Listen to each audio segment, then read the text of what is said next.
Hey, how's it going, guys? It's Friday night, about 6:35. I am officially on vacation. Yeah, I know the wagon has plastic on it, just for a couple of reasons. I got to work on the mini bike and do a couple odds and ends tomorrow, and there's always that risk of oil getting on this car. So we haven't given up on the car. Don't get annoyed or pissed off at me. I'm actually protecting it this way. So I just do some plastic on it real quick. I'm gonna toss the brake on here, see how our brakes work. Oh, I spent a couple hours with VW Rich today, like 3 hours. For anybody who's wondering how he's doing. He's doing good. You're doing good there, Rich. All retired. We put some tires on this car. Gave an alignment. Nice little oil change, and he was on his way. So, had a nice lunch. Thanks for the lunch, Rich. And that's pretty much it. Talked for a while. And he's gonna try and swing by the mini bike races. Check it out. He's not too far from there. Maybe 10 minutes, I would think. I don't know. 15 tops. The way he drives 5. And I don't know. Found a set of rims for the Roopster from a guy on the mini bike site. It's a complete 6-inch rear rim that splits in half. Has a complete hub with a sprocket on it. Then there's the same matching wheel for the other side. Seemed like a pretty reasonable price. You know, you don't know what the shipping actually is. These guys not sure, but we're probably gonna see what's at the swap meet first, and whatever. I mean, if he goes, Ruben, if you go with those wheels, I can hook you up with a set of tires and tubes. You'll be on your way in the back, and I got a set of the Harbor Freight 6-inch rims and tires for the front. They're just missing the tubes. You have to put the bearings on, but it'd be a good starting point. So you would actually have 4 rolling items. Speaking of Rooster, you're texting me while I'm working. My hands are dirty, see? You're still texting me, Ruben.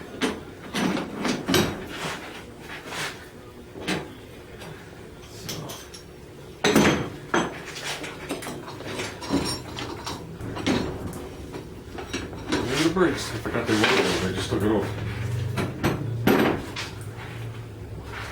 So the drums that these things are on are very similar to the band brakes, like Ruben wants to put on and Dizzy has on that go-kart, but they use the outside instead of the inside. So, key question is, I mean these are all off. Key question is, are they the same? Let's get them. I'll bring the camera over there.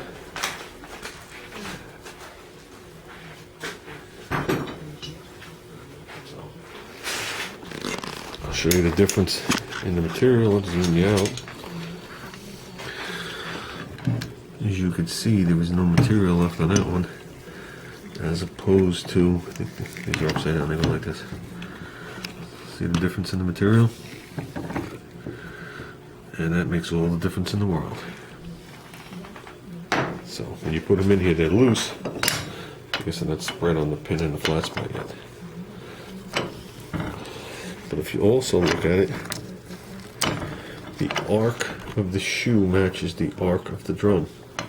In the olden days, when you had your brake shoes relined, they'd put the material on there, and then the guy would go over to a machine and grind them till they were arced to fit the size of your drum. So if your drum was trued or you turned it, okay, and it was bigger, that means the circle's bigger. So they would arc them differently. And everybody, I did a lot of research on that. Everybody had their own technique, because the way it bites on whether to keep it the same size, keep the arc smaller, keep the arc bigger.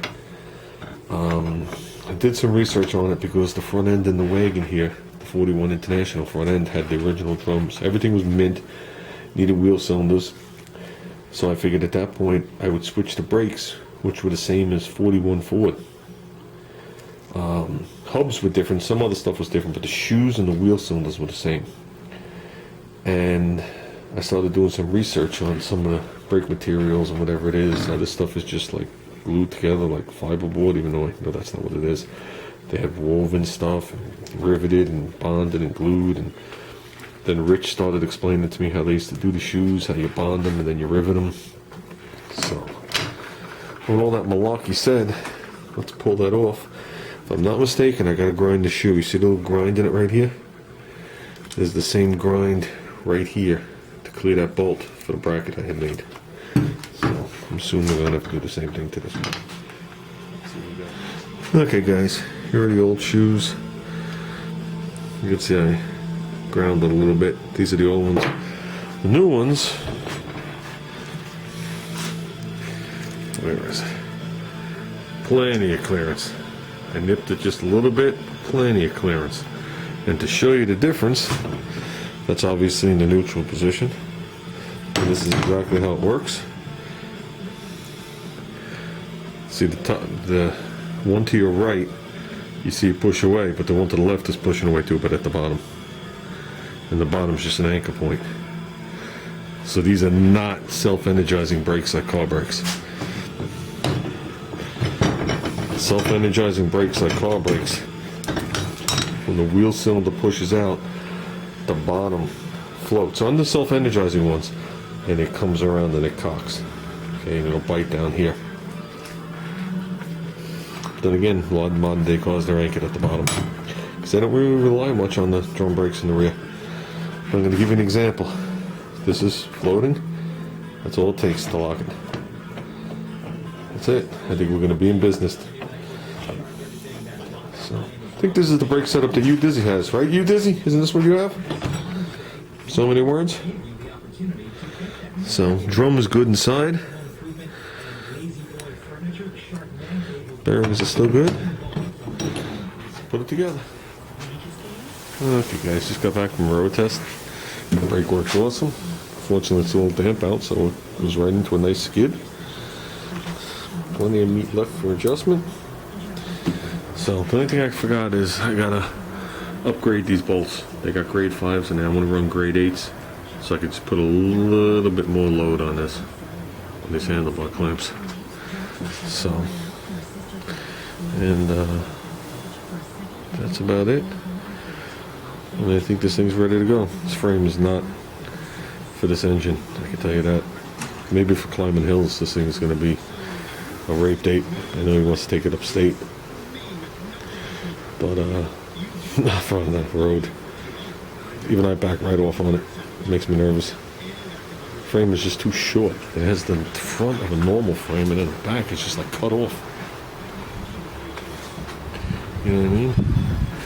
This wheel should be back here, and the seat should be back here too.